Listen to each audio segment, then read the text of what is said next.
Hello everyone, welcome to my YouTube channel study point 91। जी हम आज बात करेंगे प्रीपोजिशन के बारे में। प्रीपोजिशन एक ऐसा टॉपिक जिसके बारे में जानने से पहले स्टूडेंट्स के मन में यह ख्याल आता है कि इसके जो यूजेस होंगे बहुत ही टफ होते हैं। तो इस बात को अब इस बार याद रख लीजिए कि प्रीपोजिशन से आसान टॉपिक अभी तक नहीं है। बस उसके फॉर्मेशंस को आपको समझना होगा, उसके यूजेस को समझना होगा।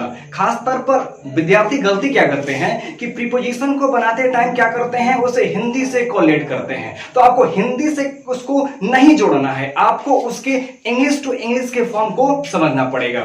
जब तक आप किसी भी सरफेस को इंग्लिश टू इंग्लिश नहीं समझिएगा तब तक आप उसको क्लियर नहीं कर पाइएगा। तो जी हाँ, हम बात करते हैं प्रीपोजिशन के बारे में। तो प्रीपोजिशन यानी कि प्रीपोजिशन जो बना है वो दो वर्ड से मिलकर बना है, प्री प्लस पोजीशन। जैसा कि आपने बोर्ड पर यहां पे देखा, प्री प्लस पोजीशन। प्री का मतलब होता है के पहले, पोजीशन का मतलब होता है स्थान, यानी किसी स्थान के पहले की बात की जाएगी। तो अगर हम ग्रामेटिकल इसके डिफिनीशन की बात करें तो कहता है कि preposition is a word which, या फिर यूज लगा सकते हैं, यूज्ड बिफोर अ नाउन और a pronoun to show its relation with the words of the sentence. ध्यान दीजिएगा, क्लियर कर लेते हैं इसके सेंटेंस को। A preposition is a word, वह शब्द है यूज्ड बिफोर अ नाउन और प्रोनाउन, किसी नाउन या प्रोनाउन के पहले इसका इस्तेमाल किया जाएगा। टू शो इट्स रिलेशन, यानी कि उसके संबंध को दर्शाएगा। यहां पे रिलेशन हो गया, यहां पे नाउन और प्रोनाउन हो गया, और यहां पे प्रीपोजिशन हो गया। ध्यान देंगे पॉइंट को। उसके बाद कहता है with the words of the sentence, यानी कि उस सेंटेंस के फॉर्मेशन को दर्शाएगा। तो क्लियर समझ लेना है कि preposition is the word used before a noun और a pronoun to show its relation with the words of the sentence. कैसे, इसके एग्जांपल के थ्रू हम इसे समझ लेते हैं। I am in the class, यहां पर आई हमारा नाउन या प्रोनाउन के अर्थ में हमारे पास प्रोनाउन है, और यहां पे क्लास जो कि अदर वर्ड्स है, और यहां पे इन है। ये जो इन है क्लास के पहले आया है, और यहां पर आई और क्लास के दोनों के रिलेशंस को दर्शाता है। तो हमें समझ लेना है इस बात को कि यहां पर नाउन या प्रोनाउन जो भी होगा और यहां पे अदर वर्ड्स जो भी होंगे, उन दोनों के रिलेशंस को दर्शाने का काम ही क्या करता है, प्रीपोजिशन करता है। और प्रीपोजिशन हमारा तीन फॉर्मेट पर काम करता है। पहला है हमारा टाइम, दूसरा है हमारा प्लेस, और तीसरा है डायरेक्शन। यानी कि प्रीपोजिशन को सीखने के लिए हमें तीन पॉइंट्स को भाई बातें जानना पड़ेगा, यानी इसके बारे में फुल्ली नॉलेज होना चाहिए। टाइम के फॉर्मेट को, प्लेस के फॉर्मेट को, और डायरेक्शन के फॉर्मेट को हमें जानना पड़ेगा। कट कीजिए,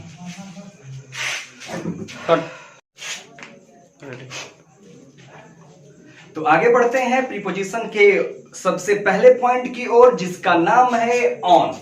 ऑन का पहला प्रयोग जो हमारे सामने आता है वो है किसी चीज के सरफेस यानी सतह को दिखाने के लिए या प्रदर्शित करने के लिए।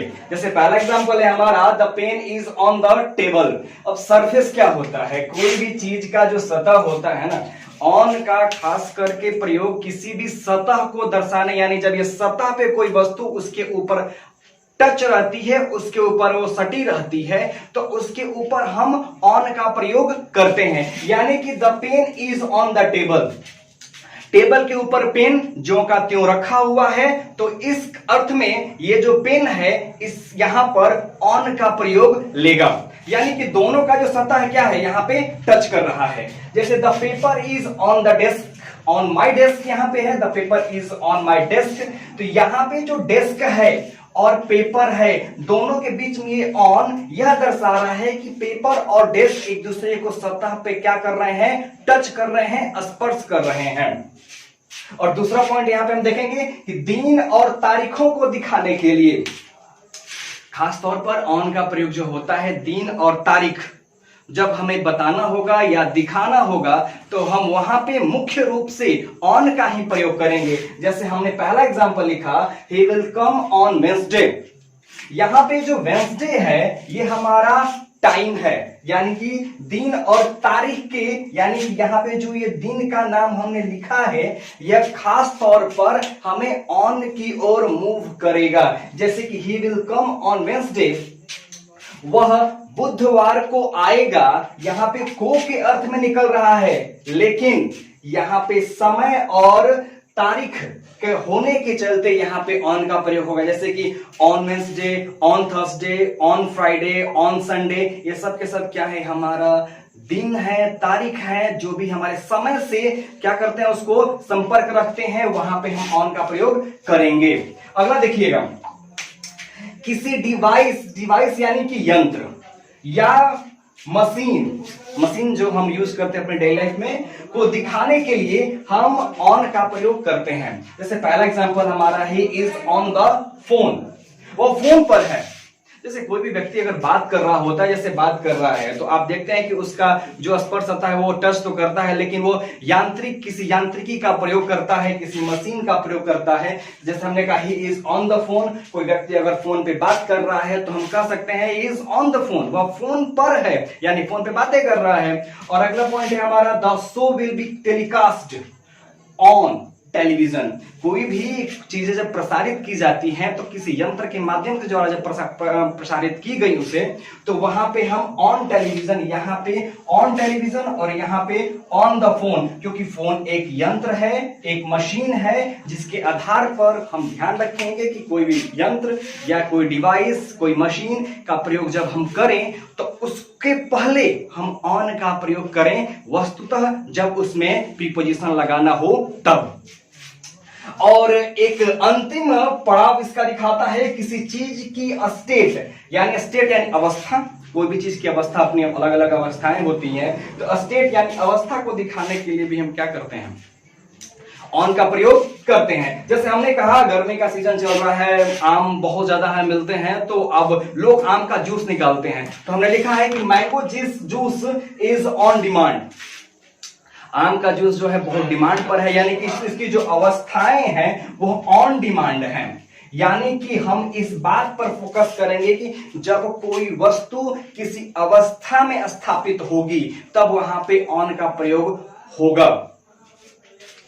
तो अभी हमने सीखा ऑन के बारे में, और अगला पॉइंट है हमारा ऑन टू, जो कि ऑन और टू से मिलकर बना है। ऑन टू का लेकिन प्रॉपर यूज हमारा होगा, ऑन टू का यूज होगा जब मूवमेंट को दिखाना होगा, वैसा मूवमेंट जैसा कि जो एकाएक कहीं पे सरफेस पर आ जाए, उस वे में हम यूज करेंगे ऑन टू का। जैसे कि हमने लिखा एक example, she climbed on to the roof, और दूसरा है move the books on the self.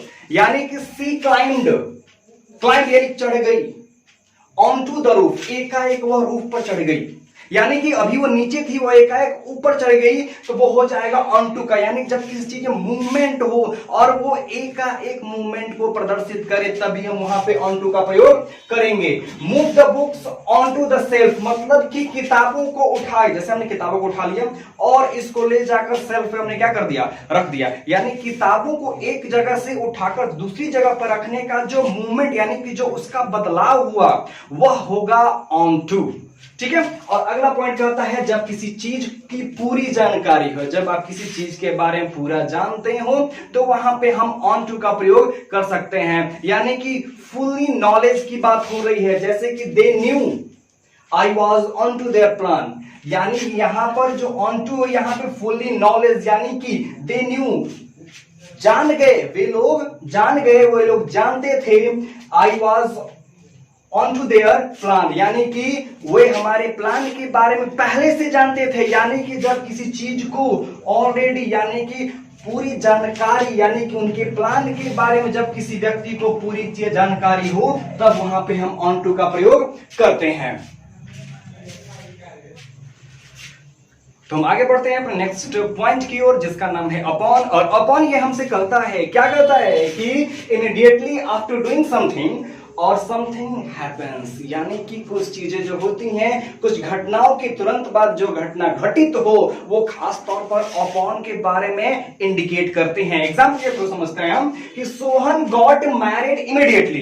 इस पॉइंट को देखिएगा, Sohan got married immediately, Sohan जो क्या तुरंत क्या कर लेता है, शादी किया, upon passing out the college, जैसे ही वो कॉलेज से पास कर गया उसने तुरंत शादी कर ली, यानी कि कॉलेज का सर्टिफिकेट उसे मिला और वह पहला काम क्या किया, उसने शादी की। यानी कि एक घटना के तुरंत बाद जब दूसरी घटना को प्रदर्शित किया जाता है तो अपॉन का प्रयोग किया जाता है। ये बात ध्यान रखिएगा आप लोग, क्योंकि अपॉन एक बहुत ही इंपॉर्टेंट पॉइंट्स की ओर हमें इंडिकेट करता है। और अगला पॉइंट देखते हैं कि वैसी चीजें जो होने वाली हो। और अपॉन में सबसे अच्छी बात यह है कि जब कोई चीज एकदम नजदीक हो, घटना नजदीक हो, कोई वस्तु नजदीक थोड़ी होगी हमारे, हम बात कर रहे हैं किसी घटना के नजदीक होने के। जैसे कि हमने कहा Diwali is almost upon us, यानी कि मान लीजिए दिवाली एक दो दिन 3 दिन के भीतर जब हमारे नजदीक आ रही हो, दिवाली का उत्सव मनाया जा रहा हो, तो यानी कि दिवाली इज ऑलमोस्ट एकदम आ ही चुका है, अपॉन अस, यानी कि हम लोग करीब दिवाली अब कुछ दिनों में हम मनाने वाले हैं। यानी कि एक बात ध्यान रखिएगा, जो चीज होने वाली हो, यानी दिवाली जब हम मनाने वाले हों तो दिवाली हमारे आसपास बस कुछ ही दिनों के भीतर वो हमें उस आयोजन को करना पड़े, तब वहां पे हम अपॉन का प्रयोग करेंगे। तो दूसरा एग्जांपल देख लेते हैं, our exams will soon be upon us. जैसे एग्जाम्स के हमारे डेट अनाउंस हो जाते हैं तो वहां पे ध्यान रखेंगे कि जब एग्जाम्स हमारे नजदीक आ जाते हैं तब वहां पे हम अपॉन का प्रयोग कर सकते हैं, क्योंकि वो चीजें जो होती हैं हमारे पास होती हैं, वो चीजें जो होती हैं हमारे एकदम तुरंत इमीडिएटली होने वाली होती हैं। अभी आपने सीखा ऑन का प्रयोग, ऑन टू का प्रयोग और अपॉन का प्रयोग, ये तीनों जो हैं एक बहुत ही इंपॉर्टेंट पॉइंट्स की ओर जाते हैं। तो अगला टॉपिक हमारा प्रीपोजिशन की और बहुत सारे टर्म्स के ऊपर आएंगे। आप हमारे चैनल को लाइक करें, सब्सक्राइब करें, आपका लाइक ही हमें उत्साह देता है, हमें आगे बढ़ने का प्रेरणा देता है। Thank you.